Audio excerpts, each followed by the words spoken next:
48개 생각하면서 이사야서 49장 21절에 그 이스라엘이 회복되는 모습을 이사야서에 기록하면서 예루살렘으로 회복되었을 때 예루살렘이 다 황폐해졌었잖아요. 다시 거민들이 거기 거주하는 걸 보면서 누가 나를 위하여 이들을 아는 거라고 이스라엘 사람들이 그러니까 예루살렘이 의인화돼서 그렇게 말할 것이다.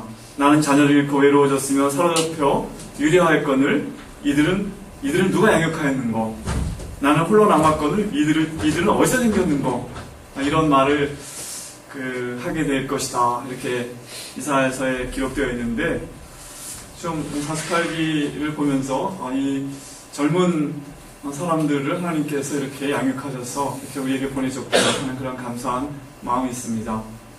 제가 개강 이후에 처음 설교하는 거라서 지금 그런 소감을 좀 말씀드리는 겁니다.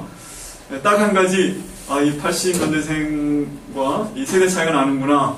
제가 최근에 느낀 거 하나, 이 바나나가 비쌌다는 걸 모르더라고요. 이전보다. 우리 어렸을 때는 바나나가 제일 비싼 과일이었는데, 지금 이 80년생은 제일 흔하게 먹는 게 바나나라고 생각하고 있다는 거.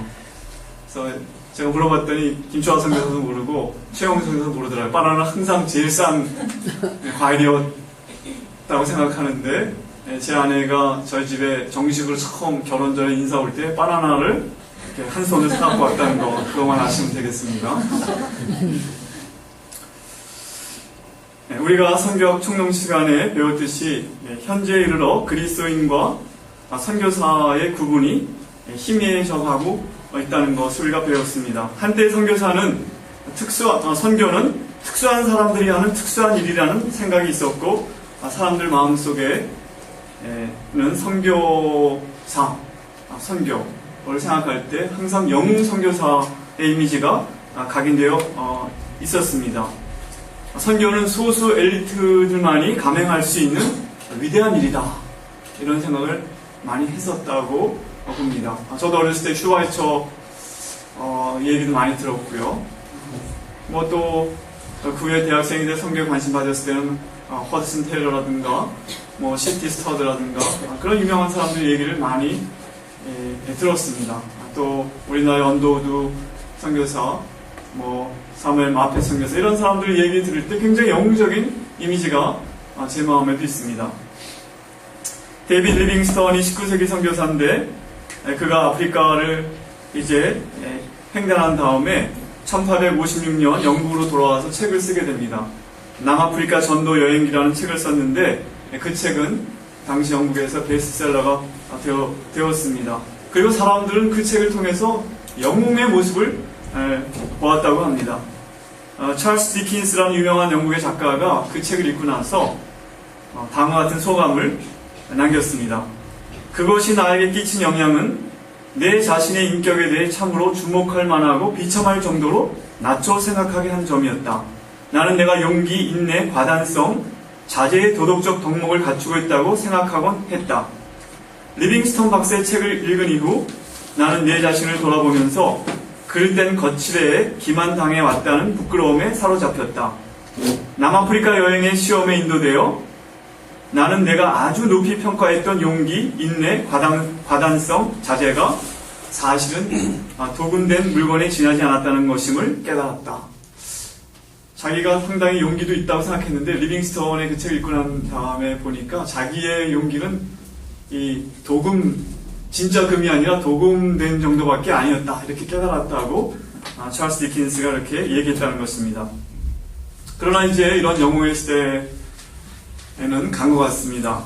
오늘날 모든 그리스도인은 선교사하고 그리스도가 없는 마음은 선교지다 라는 말이 유행하고 있지 않습니까? 또 우리는 모든 성도들이 세계를 품은 그리스도인이 되라고 도전해야 할 책임도 아울러 갖고 있는 그런 시대를 살고 있습니다. 그래서 어떤 이는 말하기를 우리는 과거 선교시대의 영웅적인 활동보다 덜 낭만적이고 더 많은 것이 요구되는 새로운 개척자의 임무를 받은 사람들이라고 선교사를 그렇게 묘사했습니다. 덜 낭만적이고 그러나 더 많은 것이 요구되는 시대에 우리는 선교사로 부름을 받았다는 것입니다. 이처럼 선교가 대중화된 이 시대에 우리가 살고 있는데 이러한 선교의 대중화는 명목적 선교사들의 증가라는 부정적 그런 현상도 심각하게 드러내고 있습니다. 우리가 볼 때에도 많은 선교사들이 있다 보니까 우리 주변에 왜 저 사람이 선교사라고 하는지 도대체 모르겠다 라고 하는 그런 사람들도 종종 눈에 띌 것입니다. 시시한 선교사들에게 저런 사람들이 선교사야 라고 주변 사람들이 말하는 그런 일들이 이제 점점 많아지고 있는 것입니다. 마치 중세 말기 수도원이 타락하면서 수도사들은 놀고 먹는 사람들이라고 그 사회가 인식하였다고 하는데, 선교사들도 어떤 경우에 그냥 쉽게 살아가는 사람들로 보여지기도 한다는 것입니다. 그럴 줄 알았으면 나도 선교사나 할 걸이라는 말을 주변에 있는 교민들로부터 듣고 속상해하는 졸업생도 제가 만나본 적이 있습니다. 선교사에 대한 이러한 이미지가 형성되고 있는 데에는 여러 가지 요인이 있겠지만, 우리 선교사 자신들이 그런 이미지를 만드는데 가장 큰 공헌을 했을 것입니다. 도대체 선교사란 누구인가? 한 미국의 기독교 캠프에서 이런 편지를 보냈대요. 캠프를 운영하는 모든 스태프들은 선교사들이다 라고 편지를 보냈는데, 그 의미는 캠프 운영에 참여한 사람 아무에게도 월급을 지불하지 않았다는 뜻으로 그렇게 썼답니다. 여기서 선교사는 뭡니까? 모금을 해서 살아가는 사람이라는 것입니다. 그러니까 선교사에 대한 이미지가 여러 가지로 지금 정의가 여러 가지로 지금 그 나름대로 정의가 돌아다니고 있는 거죠. 사람들 마음 가운데. 선교학 청년 시간을 통해서 우리는 일단 뭐 선교사가 이렇다고 확정적인 정의라기보다는 우리가 대략 이런 정의를 한번 우리가 보았죠. 선교사는 성숙한 그리스도인으로서 교회와 파송단체로부터 공적으로 파송을 받고 관리를 받으며 선교신학에 입각한 사역을 하는 사람이라고 이렇게 저희가 한번 정의를 내려봤습니다. 그런데 이러한 것들은 외적으로 보이는 선교사를 규정하는 정의라면 보다 근본적이고 내적인 면을 보여주는 정의는 무엇일까? 저는 한번 생각해 보았습니다. 오늘 본문에서 그 일면을 찾아볼 수 있다고 저는 생각합니다. 그것은 선교사의 내면적 정체성이란 선교적 염려를 가지고 사는 사람들이라는 것입니다. 제가 오늘 아까 제목을 띄웠듯이 미셔널 프리오큐페이션, 그걸 선교적 염려라고 한번 번역해 봤는데요. 미셔널, 요새 그새 GMTC 왔더니 별걸 다 미셔널이라는 이름을 붙인다 이렇게 하는지 모르지만 미셔널 처치가 굉장히 유행하니까 미셔널 선교적 교회. 근데 미셔널 프리오큐페이션, 원래 프리오큐페이션이라는 말은 선정, 오큐파이가 뭘 자리를 점하다. 근데 프리오큐페이션이니까 선정이라고 이렇게 영어 사전에 나왔대요. 선정, 선취, 혹은 다른 일에 정신이 팔려 있음. 근데 저는 오랫동안 영어 표현의 be preoccupied with는 무엇에 대해 염려한다 그런 뜻이기 때문에 preoccupation이 염려다 이렇게 생각했는데, 아마 사전을 봐도 preoccupation의 염려라는 뜻은 정확하게 없더라고요. 그러나 오늘 이 본문과 연결을 생각해보게 될 때 선교적 미셔널 preoccupation, 선교적 선취, 선정 이거보다는 염려라고 번역을 해도 된다고 생각을 하는 것이, 제가 스페인어 성경을 보니까 스페인어 성경에 do not worry about your life, 염려하지 말라, 오늘 반복되는 말이잖아요. 본문에 염려하지 말라는 그 말을 no se preocupen por su vida 이렇게 나왔어요. preocupar라는 영어로 말하는 preoccupar라는 동사를 사용하고 있습니다. no se preocupen, 스페인어는 염려하지 마라 그런 뜻인데, no se preocupen por su vida. 그래서 이게 염려란 말로 번역을 해도 될 것이다 이렇게 생각을 해봤습니다. 이 말은 제가 그러니까 미셔널 프리오큐페이션은 제가 만든 용어입니다. 앞으로 이걸 쓸 때 저한테 저작권 허락을 받고 사용해야 되는데, 그러나 이 말의 영감은 제가 어떤 분으로부터 얻었습니다. 제가 신대원 시절에 교수님이 한 분 계셨는데요. 성경학 교수님이신데 나중에 총장님이 되셨습니다. 서정은 교수님이신데 저희 성경학 부전공하는 사람들과 함께 인도네시아 한 달 동안 저희가 여행한 적도 있고, 한 달 동안 저희가 또 많은 그런 가르침을 받은 그런 분입니다.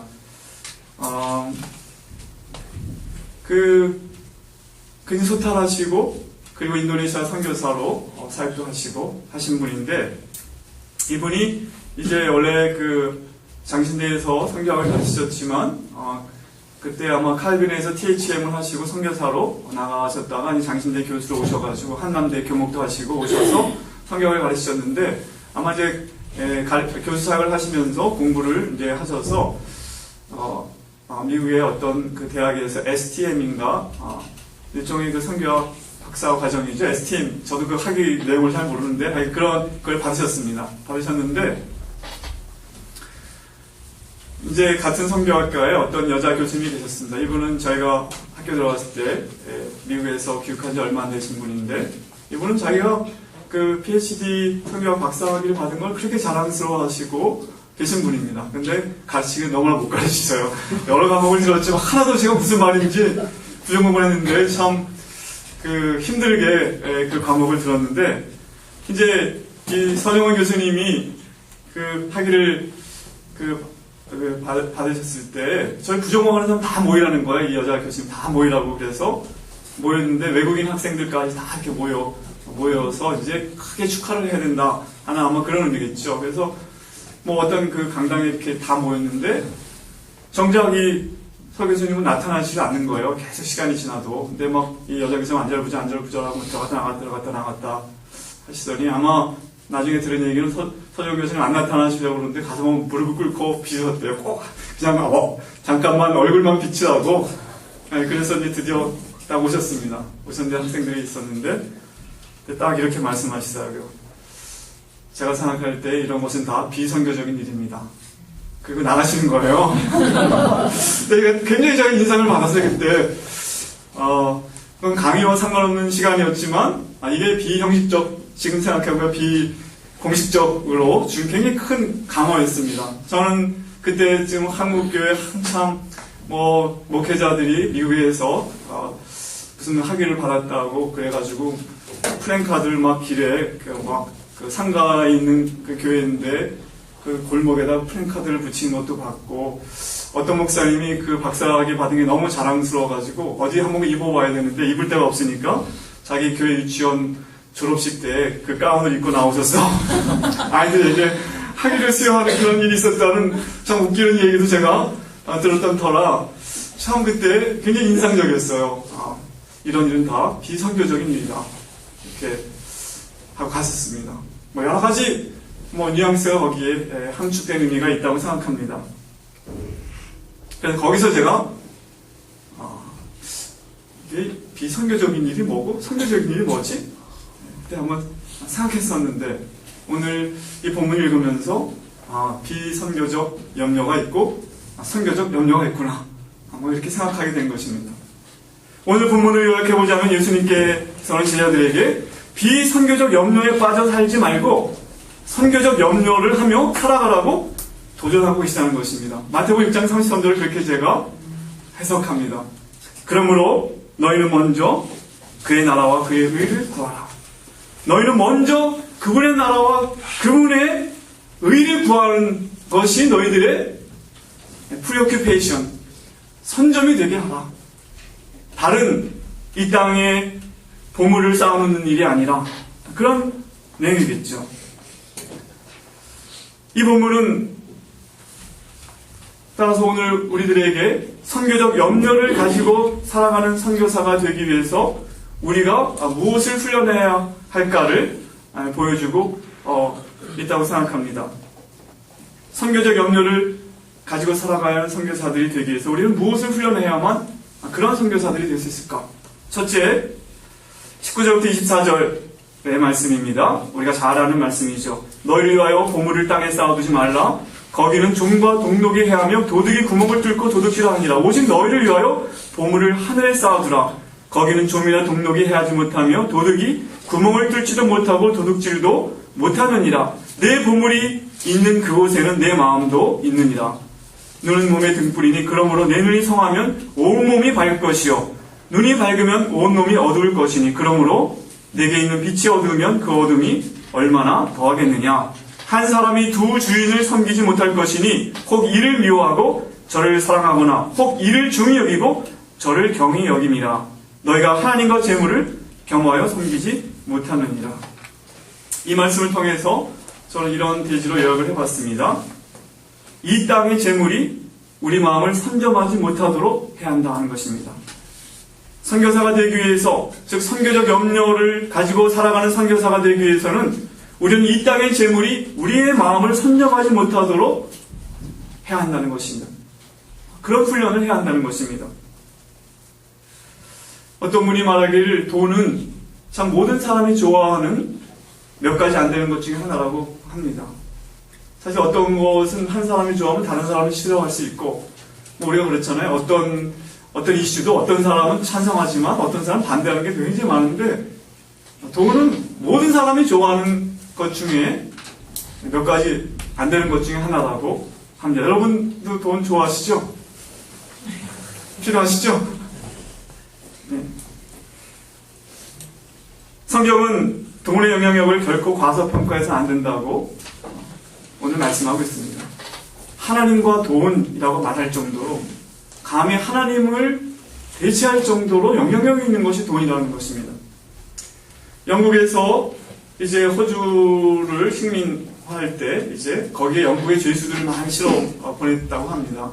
그래서 좀 질 나쁜 사람들이 호주로 많이 갔죠. 호주 사람들 그 말 하면 지금도 굉장히 기분 나빠할 텐데. 그런데 호주에서 영국에서 호주로 가는 동안에 죄수들이 많이 죽는 거예요.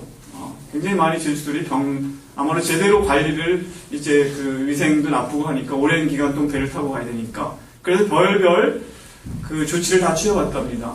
그래서 선장을 아주 경건한 그리스도인으로 선장을 임명하기도 하고 뭐 했는데 다 소용이 없어요. 자꾸 죄수들이 영국에서 호주에 가는 동안에 많이 죽어서 결국 그들은 이제 호주의 땅도 개척해야 되고 뭐 여러 가지 해야 되는데, 영국 정부가 생각한 게 뭐냐면 죄수 한 명, 살아있는 죄수 한 명당 돈을 주는 거예요. 이제 모든 선원과 선장에게 돈을 주는 거예요. 그랬더니 죄수들이 거의 안 죽고 호주까지 도착한다는 거예요.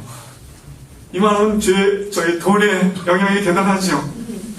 훌륭한 그리스도인 선장도 못하는 일을 돈이 해내는 겁니다. 돈이.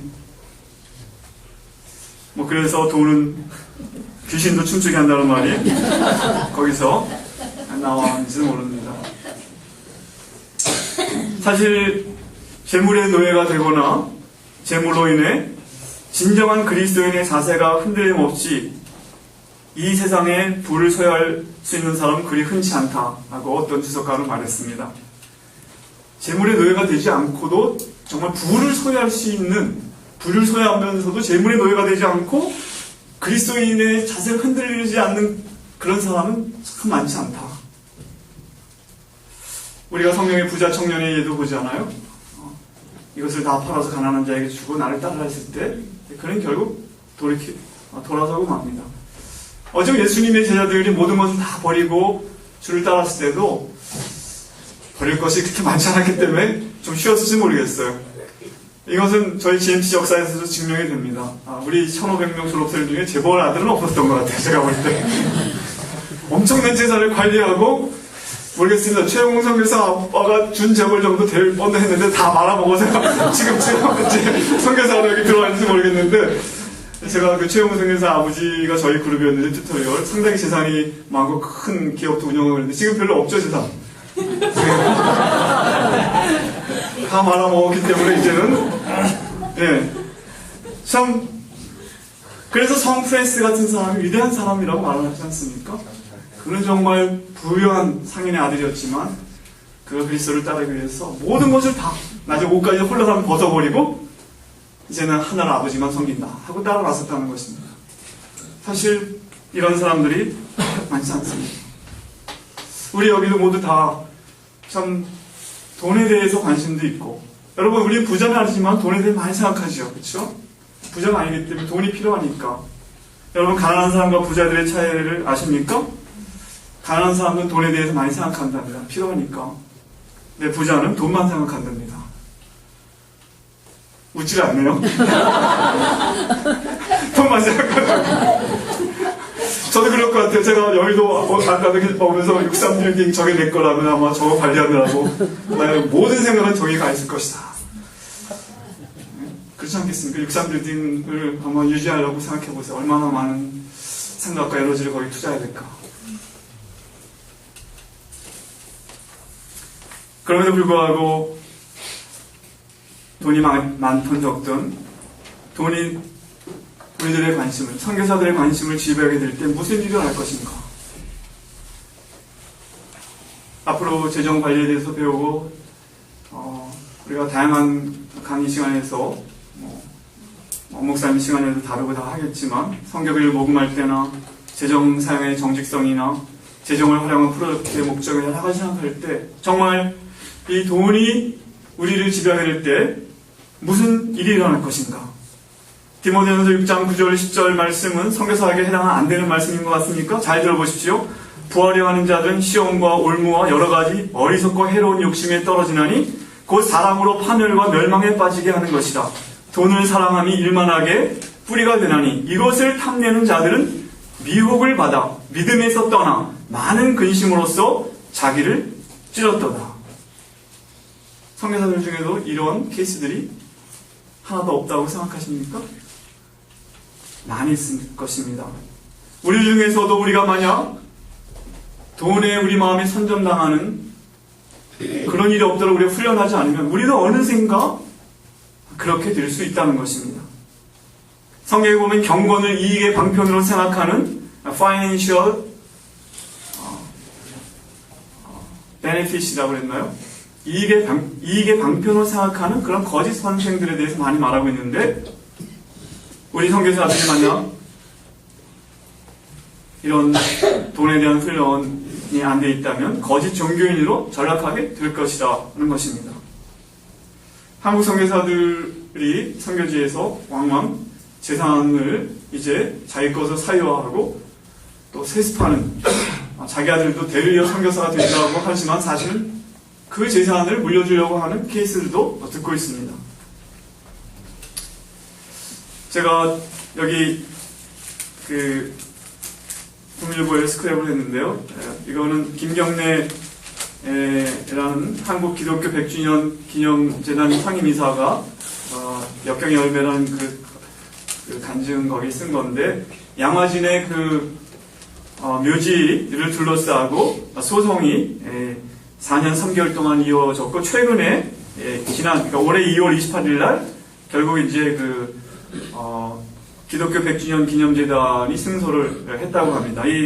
여기 고소를 했던 사람들은 경성 구민묘지회라고 그러는데 아마 거기에 외국인들이 많이 묻혀 있고 특별히 선교사들 자녀들 또 외국 선교사들과 그 자녀들이 아마 이 양화진 묘지를 자기 것으로 하려고 아마 소송을 제기했던 것 같은데 거기에서 이분이 이제 이 김경래 장로님이 이분 장로님이시죠. 그 소송전이 벌어졌을 때 법정에서 피 토하는 심정으로 다음과 같이 말했답니다. 판사님, 저들은 한국에서 추방돼야 할 사람들입니다. 선교사는 피와 눈물과 땀을 흘리기 위해 선교지에 옵니다. 주기에 온 사람들이 땅 내놓으라 집 내놓으라는 게 말이 됩니까? 이들은 선교사가 아닙니다. 이렇게 그 법정에서 이제 말한 거예요. 그러니까 4년 3개월 이것이 끝나서 이제 어쨌든 그걸 썼는데 제가 이걸 읽으면서 참 오늘 본문을 읽으면서 한국에 온 외국 선교사들이 이렇게 했지만 우리도 앞으로 그런 일에 아마 많이 곳곳마다 휘말리게 될 가능성이 많다. 그런 생각을 하게 됩니다. 어떻게 이 땅의 재물이 우리 마음을 선점하지 못하게 할 것입니까? 오늘 우리가 이 마태복음 6장을 읽었지만 저는 이 서신서를 읽을 때와 이 복음서를 읽을 때 굉장히 맛이 좀 다른 것 같아요. 복음서는 훨씬 역동성이 있죠. 왜 그러냐 하면 서신서는 글로 써진 거고 편지로. 어제 이 복음서도 물론 글로 써지겠지만 예수님이 회중을 앞에 놓고 말을 한 것을 표현한 거기 때문에 더 파워풀하고 이 본문 자체가 아주 그야말로 부어체죠. 그렇게 되는 걸 보게 되는데 오늘 19절과 20절을 보면 아주 암송하기 좋다고 배우겠습니다. 이거 오늘 우리가 정말 그러고 보니까 암기하기 좋은데 왜 암기가 좋냐면 19절과 20절이 너희를 위하여 보물을 땅에 쌓아두지 말라. 20절은 너희를 위하여 보물을 하늘에 쌓아두라. 땅하고 하늘하고 쌓아두지 말라고 쌓아두라 하고, 거기는 19절은 거기는 종과 동록이 해하며 도둑이 구멍을 뚫고 도둑질하니라. 20절은 거기는 종이나 동록이 해하지 못하며 도둑이 구멍을 뚫지도 못하고 도둑치 못합니다. 이게 보면 앞에는 하지 말라.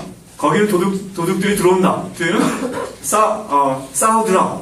거기는 들어오지 못한다. 이렇게 똑같은 단어들로 영어 성경은 not만 붙어가지고 이렇게 되어 있는, 그렇게 표현이 되어 있어서 의도적으로 마태가 기록할 때에도 암기하기 편리하게 그렇게 기록했을 거라, 그렇게 보고 있습니다. 이 말씀에서는 우리가 이 땅의 재물에 우리의 마음이 선점당하지 않기 위해서는 하나님 나라를 위하여 적극적으로 투자하는 삶을 살라고 말씀하고 있는 것입니다. 우리가 역사를 볼 때 부가 축적되었을 때 많은 교회와 또 수도 공동체들이 타락했던 걸 볼 수가 있습니다. 나중에 그 수도사들은 너무나 편리하기 때문에 많은 수녀원도 그렇고 많은 귀부인들 내지는 과부들이 거기 수녀원에 들어가 산 거예요. 나중에 여생을 편안하게 살기 위해 수녀원에 많이 들어갔던 것을 볼 수가 있습니다. 그에 비해서 우리가 자발적인 어떤 그런 그 가난을 추구하는 삶을 사는 것은 기독교 역사에 굉장히 중요한 영성을 유지하는 방법이었던 걸 알 수가 있습니다. 무엇보다 오늘 말씀은 정말 우리가 진정 추구할 것이 무엇이고 이용할 것이 무엇인지 잘 분별할 것을 우리에게 도전하고 있습니다. 여기 눈은 몸의 등불이니 그러므로 내 눈이 성하면 온 몸에 밝을 것이요 했을 때 여기서 이건 굉장히 상징적인 표현이라고 보고 있습니다. 우리 시력이 나쁘냐 좋으냐 그걸 말하는 것이 아니라 우리가 인생에서 추구하는 목표가 무엇인가에 따라서 우리 삶이 달라질 것이라는 것입니다. 우리 인생을 이끌어가는 것이 재물에 대한 탐욕이라고 할 때, 우리는 그것을 이 땅에 쌓아놓고자 할 때 굉장히 마음이 완악해지고 다른 사람을 착취하게 되고 하나님 나라에 대한 관심이 없어질 것이다. 그리고 우리는 하나님이 아니라 돈의 종이 될 것이다. 그런 말씀을 하고 있는 것입니다. 제가 이쪽 주머니에서 또 스크랩을 이것도 또 두밀두밀 나온 건데, 여기 두 분의 여자 목사님들에 대한 얘기가 실렸더라고요. 두 분은 25년 동안 공동 목회를 하고 있는데 그 서해 바다의 어떤 지금 섬에서 두 분이 공동 목회를 하고 있습니다. 근데 이분들의 제목이 예수님의 가난 따를 뿐입니다. 여기 보니까 한 분은 경제기획원 조사통계국에서 공무원으로 20년간 일했던 분이고, 또 한 분도 하여간 신학교 동창인데 두 분이 나이 차이가 있음에도 불구하고 함께 25년째 공동 목회를 하면서 시골에서 목회하다가 지금 이제 농촌에 목회하다가 지금 섬에서 목회하는데 이렇게 말하고 있어요.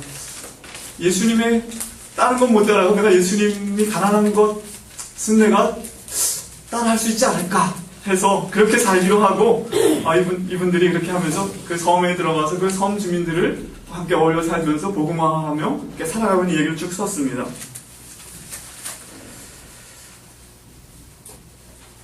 여러분, 우리 가운데에는 가난한 분들이 많이 있는 것 같습니다. 한국의 평균 수준으로 봐서도 점점 더 그런 분들이 많이 우리 선교사로 또 들어올 가능성이 많다고 생각합니다.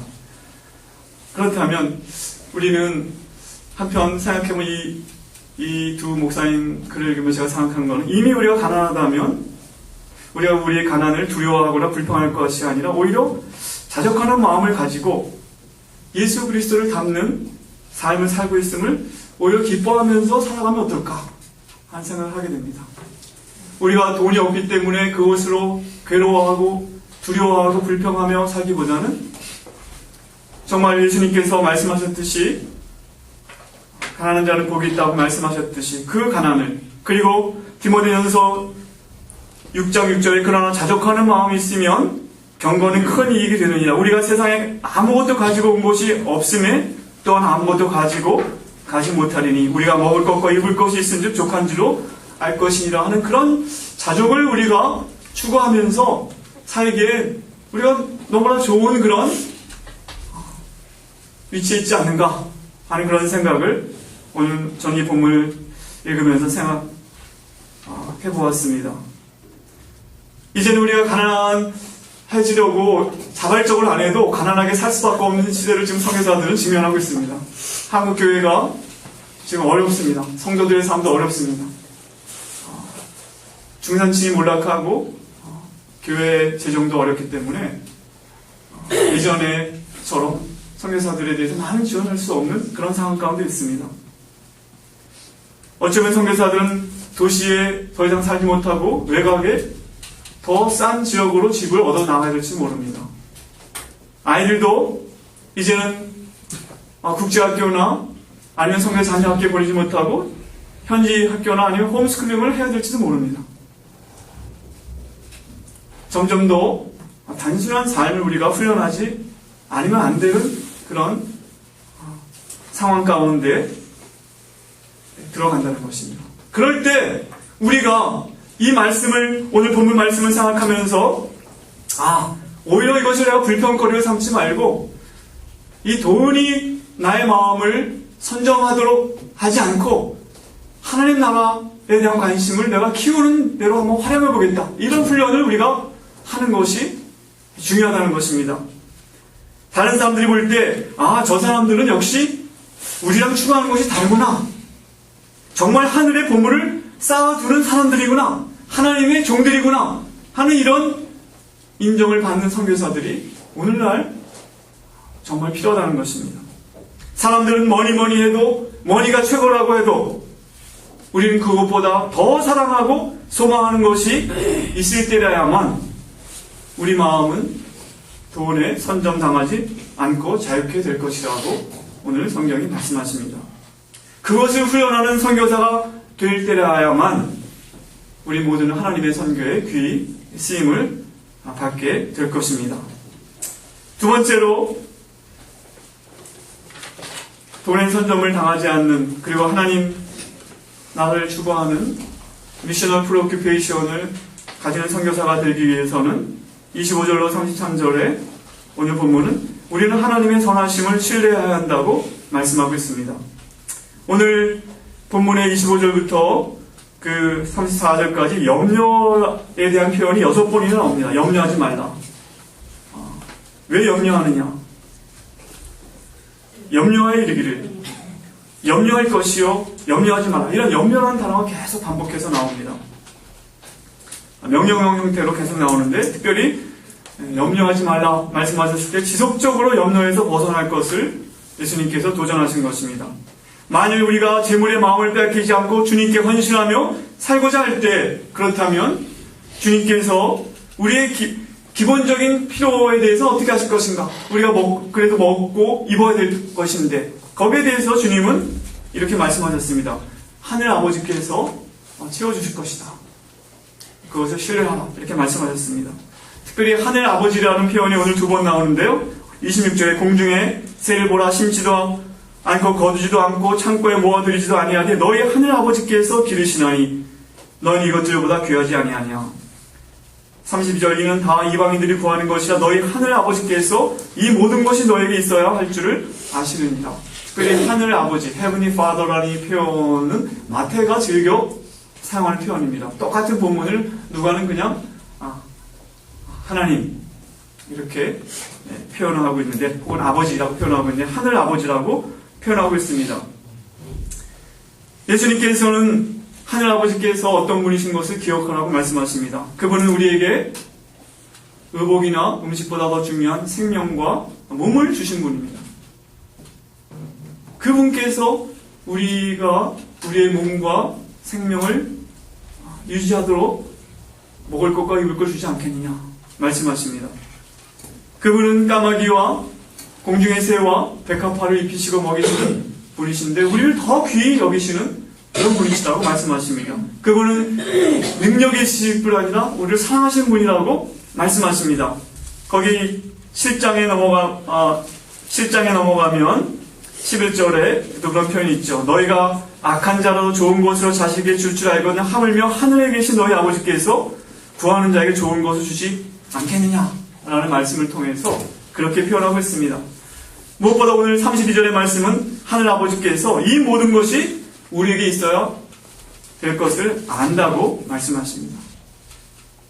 이런 하나님의 아버지에 대한 신뢰가 있을 때 우리는 하나님 나라를 구하는 그런 미셔널 프리오큐페이션을 가질 수 있다 말씀하고 있습니다. 저는 1장부터 4장까지의 그 내용을 이렇게 한번 이런 관점으로 요약을 해봤어요. 하나님 어떤 분이신가? 하늘 아버지가 어떤 분이신가? 그분은 자기 아들을 인류 가운데 보내시기 위해서 역사를 주관하시고 이끌어오신 분입니다. 마태복음의 족보가 쫙 그걸 보여주고 있죠. 예수님 이 땅에 보내시기 위해서 아브라함부터 족보가 쭉 나오는데 그 역사 가운데 하나님 역사하시면서 아들을 이 땅에 보내시는 역사를 주관하신 분이십니다. 2장에 보면 헤롯의 권력으로부터 그 아들을 보호하시고 인도하시는 분입니다. 헤롯은 그때 당시에 가장 최고의 권력자였지만 하나님께서 그를 보호하시고 애굽으로 내려가게 하셨다가 또 나사렛으로 오게 하시는 그 내용이 거기 써 있습니다. 3장에 보면 세례 요한을 보내사 아들의 길을 예비하시고 이제 세례 요한에게 세례를 받으신 후에는 이는 내 사랑하는 아들이요 내 기뻐하는 자라라고 공적으로 선포해 주신 그 하늘 아버지를 예수님은 말씀하고 있는 것입니다. 4장에 예수님께서 광야에서 마귀의 시험을 받으실 때 그 마귀의 시험을 이길 수 있도록 성령으로 도와주신 그 하나님, 그 하늘 아버지를 신뢰하라고 제자들에게 권면하고 있는 것입니다. 그 하늘 아버지께서 그 역사를 주관하시는 하나님 아버지, 그리고 자연의 그 모든 것들을 보존하시고 모든 것들을 먹이시고 입히시는 그 능력과 사랑으로 우리를 돌보신다는 것입니다. 그 어떤 권력자도 이 세상 어떤 힘도 해치지 못하도록 보호하셨던 그 하나님의 능력과 사랑을 가진 그 하늘 아버지께서 우리의 삶의 필요를 알고 계신다. 이렇게 말씀하십니다. 자기 아들을 아끼지 아니하시고 우리 모든 사람을 위하여 내어주시니까 어찌 그 아들과 함께 모든 것을 우리에게 은사로 주지 않겠느냐. 제가 제일 좋아하는 말씀인데요. 자기 아들을 아끼지 아니하시고 하나님이 아들을 아끼지 아니하고 우리에게 주셨다면 정말 아까울 게 있겠는가 하나님께. 우리에 대해서 내가 아까워서 이거 못 주겠다 할 게 있겠는가? 없지요. 그러므로 우리가 하나님께 무엇을 구했을 때 하나님께 주지 않는다면 그것은 하나님이 결코 아까워서 주지 않으시는 것은 아닐 것입니다. 그것이 우리에게 필요가 없거나 아니 이 시간에 우리에게 필요하기보다 더 기다려야 할 것이거나 하나님의 선하심을 알아가기 위해서 우리가 더 인내하는 훈련이 필요하기 때문에 안 주시는 것이지 결코 하나님께서 아까워서 우리에게 주지 않으실 것은 아무것도 없다는 것입니다. 누가복음 본문에 보면 오늘 똑같은 본문을 다루고 있는 누가복음 본문에 보면 소자들아 두려워 말라 하나님께서 그의 나라를 너에게 주기를 기뻐하신다 이렇게 말씀하고 있습니다. 하나님 나라를 우리에게 다 주기를 원하시는 하나님께서 뭐 돈이 아까우셔갖고 우리가 돈 구하는 거 안 주시겠습니까? 그렇지 않으실 겁니다. 뭔가 하나님의 뜻이 있겠죠. 하늘 아버지께서 우리의 필요를 아신다. 신뢰하라고 말씀하십니다. 이것은 아마 우리가 맥 놓고 기다리면 하나님이 다 아시니까 자동적으로 해결될 것이다. 이렇게 해석하면 안 될 것입니다. 분명히 마태복음 10장에 보면 구하라, 찾으라, 두드리라, 기도하는 것에 대한 얘기도 나오고 있습니다. 예수님께서도 우리의 일용할 양식을 위하여 하나님께 구하라고 말씀하셨습니다. 하나님은 그것을 통해서 하나님의 선하심을 경험하고 의지하기를 기대하실 것입니다. 여러분 지금 여러분 경험하고 있듯이 모금 상황이 쉽지 않습니다. 최근에 유수한 선교단체 지도자에게 얘기를 들었는데 그 단체에 허입되는 사람들도 100만 원을 모금해서 이렇게 출발해야 되는데 그걸 잘 못하는 사람이 너무 많다는 거예요. 굉장히 유수한 국제단체입니다. 그럼 어떻게 할 것입니까?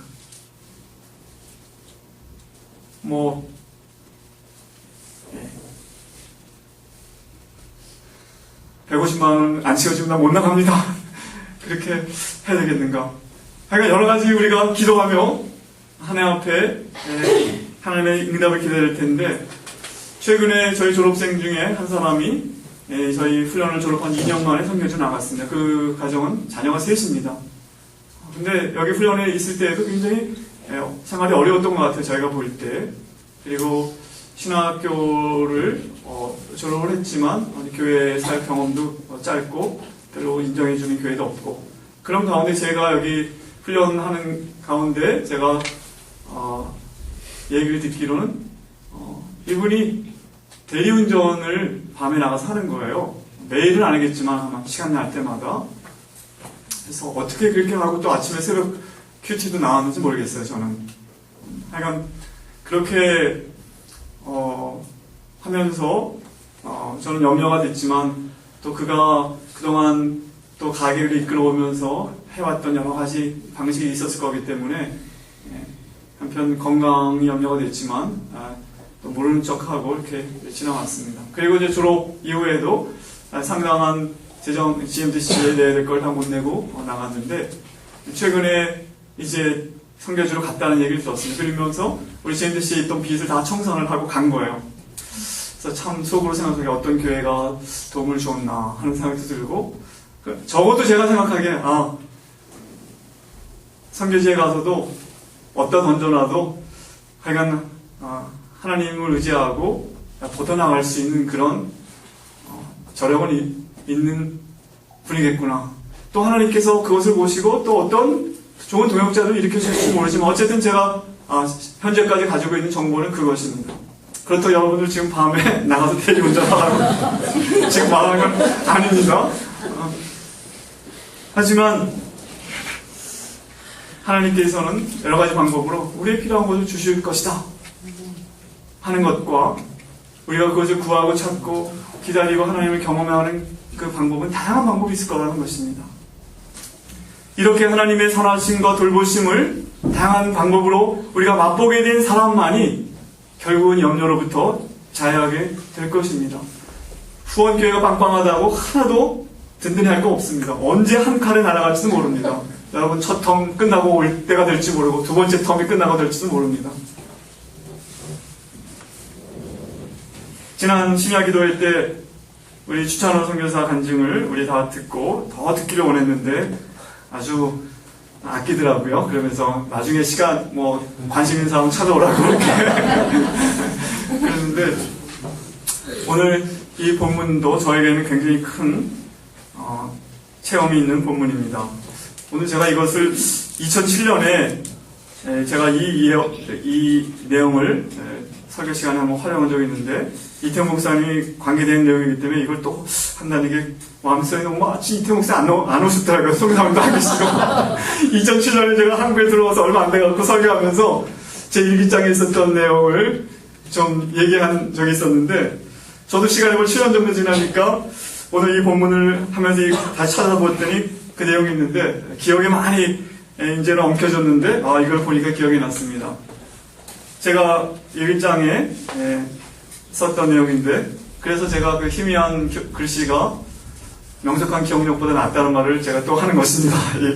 2002년 7월 2일 화요일, 제가 그때 미국에 있었는데요. 이제 그 트리니티에서 공부 시작하기 전에 이제 직전인 것 같습니다. 어제 이태용 목사님을 만나 점심도 먹고 교제를 하면서 학비가 없다고 말씀드렸을 때 이 목사님이 좀 당황하시는 것을 보면서 오히려 내가 더 당황스러웠다. 우리 재정 상태에 관해 지난번 말씀드렸었는데 아마 잊으셨던가 아니면 정확하게 이해를 못하셨던 모양이다. 아내나 내가 기대했던 바와 같이 GMF에서 학비를 대주는 계획은 없는 것이다.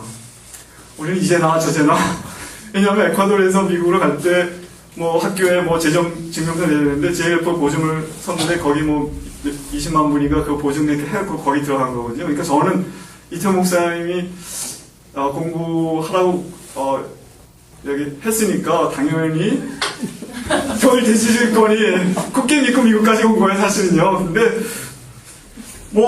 개각은 다 돼가는데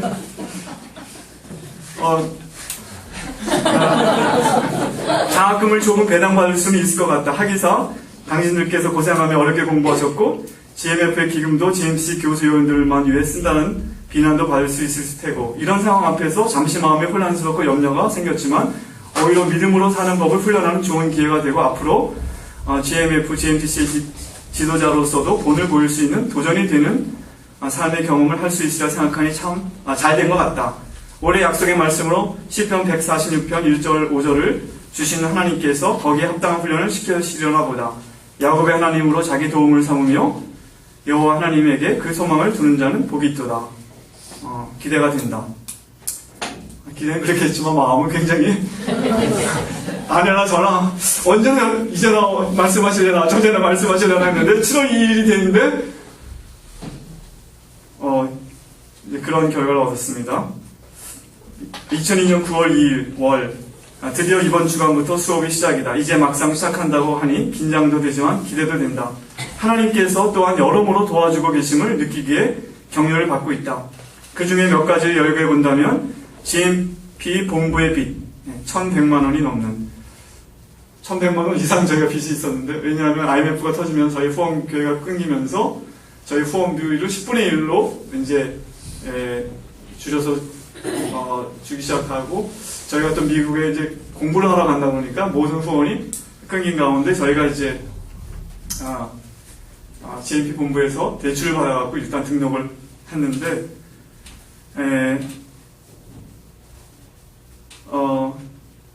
그 본부 선교사 최고인 선교사의 말에 의하면 그 GMP 본부의 빚을 흥우 형제가 다 갚아주었다.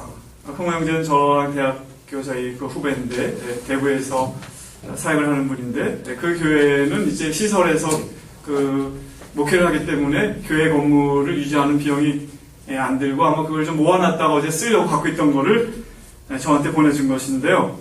최고인 선교사 말에 의하면 현대판 요셉의 꿈에 대한 응답이 연상된다고 한다. 그렇게 말했답니다. 제가 꿈에 나타났대요. 그 형제. 그래서 지금 좀 굉장히 힘들어하는 모습을 봤는데 혹시 무슨 일이 있는지 좀 알고 싶다고 본부로 전화를 한 거예요. 그래서 우리가 본부에 이렇게 큰 빚을 지고 또 빚을 다음 학기에도 내야 될 것을 걱정해서 저희가 들었던 그 보험을 이제 깨야 되나 그걸 문의했던 적이 있었는데 그 얘기를 해줬었더니 아마 그 큰 돈을 보내줬다고 했습니다. 수업과 관련해서는 3,000집에 2달 동안 있으면서 Transforming Mission, Anthropological Reflections on Missiological Issues 이거 다 번역된 책이기 때문에 저는 그냥 읽었었습니다. 내가 이번에 수강할 과목들의 교재인 것을 알게 되었다. 그걸 제가 2달 동안 읽었었는데요. 저희 가족들은 한국에 가고 저만 읽었었는데 이번에 또 뉴저지에 갔다가 변창욱 형제가 선물로 준 Toward the 21st Century in Christian Missions 그 책이 폴 히버트 교수님의 과목의 텍스트북인 것이 너무나 신기하다. 하나님께서 트리니티에서 나의 공부에 관심을 갖고 계시다. 야곱의 하나님으로 자기 도움을 삼으며 여호와 자기 하나님에게 그 소망을 두는 자는 복이 있도다. 다시 또 그 구절을 저기 써놨더라고요. 그리고 이제 아주 신기한 얘기가 또 여기 보니까 있습니다. 2002년 12월 19일 목요일 날 에콰도르에 성탄헌금 330불을 보냈다. 사실 더 보내야 하는데 우리 살림을 담당하는 아내 입장에서는 더 이상은 어려운 모양이다. 이것도 기대치 못했던 장학금 1,000불을 한인평신도 선교운동본부로부터 지난 12월 4일에 받았기 때문에 가능했다. 2달 전에 서류를 보냈지만 원래 선교사 지망생들을 위한 장학금이라 기대하지 않았었는데 받고 나서 너무나 좋았다. 특히 아내가 좋아서 눈물까지 글썽이는 것을 보면서 우리 생활에 여유가 없음에 미안함을 잠시 느꼈다. 아무튼 그날은 마침 폴 히버트 교수님 수업 시간에 프리젠테이션을 끝내고 헐거분한 마음에 이런 선물을 받으니 너무 격려가 되었던 것이다. 그런데 하나님께서는 그 정도에서 그치지 않으시고 나의 기대를 넘어서 역사하고 계심을 본다. 지난주에는 금요 예배 설교가 있었고 주일 설교, 게다가 요즘 교회 성인주일학교 특강까지 겹쳐서 힘이 들고 학기 말 페이퍼로 인해 마음에 부담을 느끼고 있었던 차였다. 과연 이 모든 일을 다 잘 감당할 수 있고 또 앞으로도 공부와 사역을 균형을 잡으며 잘 해낼 수 있을까 염려가 있었던 것 같다. 또한 지난주 목요일 내년 봄학기 튜이션을 본부에 빌려 내기는 했는데 다시 거의 800만 원에 육박하는 빚이 생긴 걸 보았다. 그런데 지난 토요일에 주일 설교를 준비하면서 마태복음 1장 1절부터 17절을 준비하면서 마태복음 나머지 부분을 읽어가는 도중에 믿음이 적은 자들아 라는 6장의 말씀을 읽는 순간 마음이 울컥하며 요동쳤다. 너희는 먼저 그의 나라와 그의 의를 구하라. 그리하면 이 모든 것을 너에게 더하시리라 하는 약속의 말씀이었다. 주일날 성인 주일학교 특강 강사료 제가 4번인가 했는데 강사료로 천불이라는 거금이 또 준비되어 있음을 보았고, 월요일에는 GMP 최종옥 선교사님 뉴욕에 거주하는 사업가인데 이 본부를 통해 우리 소식을 듣고 매월 500불씩 헌금하겠다는 약속을 받았다.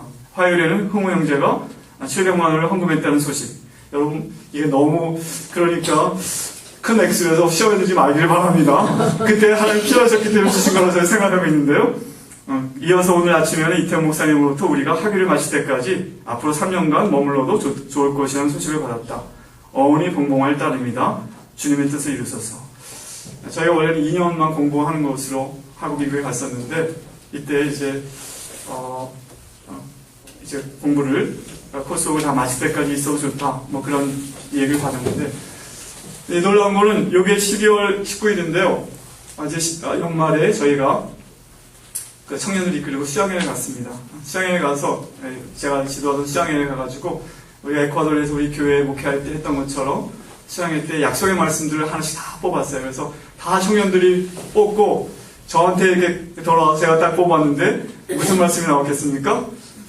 마태복음 6장 33절 말씀을 제가 뽑았습니다. 그러면서 하나님께서 정말 나의 삶에 관심 있으시고 이 공부를 마칠 수 있도록 도와주시겠구나, 그런 확정을 가진 적이 있습니다. GMP의 빚은 아직도 조금씩 갖고 있습니다. 한국에 온 지 8년 됐지만 아직도 매달 10만 원씩 지금 갖고 있습니다. 오늘 예수님께서 돈에 대해서 많이 말씀하셨습니다. 예수님께서는 제자들에게 그러나 이렇게 말씀하십니다. 비선교적 염려에 빠져 살지 말고 그냥 선교적 염려를 하며 살아가라는 것입니다. 예수님께서 또 친히 그렇게 사셨다는 것을 성경은 우리에게 보여주십니다. 예수님께서는 하나님 나라를 위해서, 그 나라의 회복과 완성을 위해서 사역하셨을 때 천국을 가르치시고 그의 모든 교훈과 비유들이 다 천국 비유였고 천국 복음을 전파하시고 또 귀신을 쫓아내시고 또 치유하신 모든 일들이 다 하나님 나라에 관련된 사역이었다고 말씀하신 걸 보게 됩니다. 마태복음 23장 37절에 보면 예루살렘을 보고 우시면서 예루살렘아 예루살렘아 선지자들을 죽이고 내게 파송된 자들을 돌로 치려 하는 자여, 암탉이 그 새끼를 날개 아래에 모음같이 내가 내 자녀를 모으려고 한 일이 몇 번이더냐 하는 말씀을 보시면서 예루살렘을 향한 깊은 염려와 관심을 나타내신 걸 볼 수가 있습니다. 누가복음에 가까이 오사 성을 보시고 우셨다는 표현이 이렇게 나와 있죠. 그리고 겟세마네 동산에서 기도하시면서 아버지의 뜻이, 하나님의 의가 이루어지길 원한다고 고민하시면서 기도하셨던 예수님의 모습을 통해서 우리는 예수님께서 제자들에게 도전하셨을 뿐 아니라 본인이 그렇게 사셨다는 것을 말씀하고 있다는 것을 알게 됩니다. 바울의 경우 고린도후서 11장 23절 27절에 보면 바울이 태장을 몇 번 맞고 무슨 고난을 받고 쭉 얘기가 나오는데 28절에 이런 말씀이 나와요. 고린도후서 11장 28절, 이 외의 일은 고사하고 아직도 날마다 내 속에 눌리는 일이 있으니 곧 모든 교회를 위하여 염려하는 것이다. 교회를 위한 염려. 여기 메린나라는 이 헬라어 단어가 이 마태복음 6장에 쓰인 단어와 똑같은 단어인데 염려하는 것이라. 바울 사도는 아마 무엇을 먹을까 무엇을 마실까 하는 그런 염려는 하지 않았던 것 같습니다. 그러나 그는 교회를 위해서 염려했습니다. 어떻게 교회가 굳건히 하나님 나라의 백성의 공동체로 설 것을 염려하고 각 사람이 그리스도 안에서 완전한 자로 세워지기 위하여 해산의 수고를 하는 그런 염려를 했던 것을 보게 됩니다. 그는 땅끝까지 복음을 전하고자 하는 열정을 다른 모든 관심과 염려들에 우선했던 것을 그의 서신을 통해서 우리는 확인할 수가 있습니다. 데살로니가전서 2장 8절 9절에 이런 말씀이 있죠. 우리가 이같이 너희를 사모하여 하나님의 복음뿐 아니라 우리의 목숨까지도 너희에게 주기를 기뻐함은 너희가 우리의 사랑하는 자 됨이라. 형제들아, 우리의 수고와 애쓴 것을 너희가 기억하리니 너희 아무에게도 폐를 끼치지 아니하려고 밤낮으로 일하면서 너희에게 하나님의 복음을 전하였노라. 이렇게 바울이 자기의 삶에 대해서, 사역에 대해서 이렇게 말하고 있습니다. 데살로니가 교회에 가서 밤낮으로 일하면서 복음을 전하고 복음뿐 아니라 자기의 목숨까지도 주려고 했다. 이렇게 하나님 나라를 향한 선교적 염려를 했던 바울의 모습이 여기 나타나 있습니다. 이제 말씀을 마무리하겠습니다. 제가 긴 인용문을 읽다 보니까 시간이 많이 갔는데 조금만 기다리십시오. 5분 안에 끝내겠습니다. 오늘 마태복음 6장 33절 말씀은 오스왈드 챔버스는 이렇게 표현했습니다. 인류가 받은 말 중에 가장 혁명적인 말씀입니다. 먼저 그의 나라를 구하라. 이 말씀은 인류가 받은 말씀 중에 가장 혁명적인 말씀입니다. 그런데 우리는 이와는 정반대를 주장한다는 것입니다. 우리의 삶을 휘어잡고 있는 최대의 관심사는 하나님의 왕국이 아니라 어떻게 하면 자기를 잘 보양하며 사는 것이다. 예수님은 이 순서를 바꿔놓으셨다. 이렇게 말씀했습니다. 오늘 우리는 이 말씀을 통하여 예수님의 이 혁명적인 말씀을 받기를 원합니다.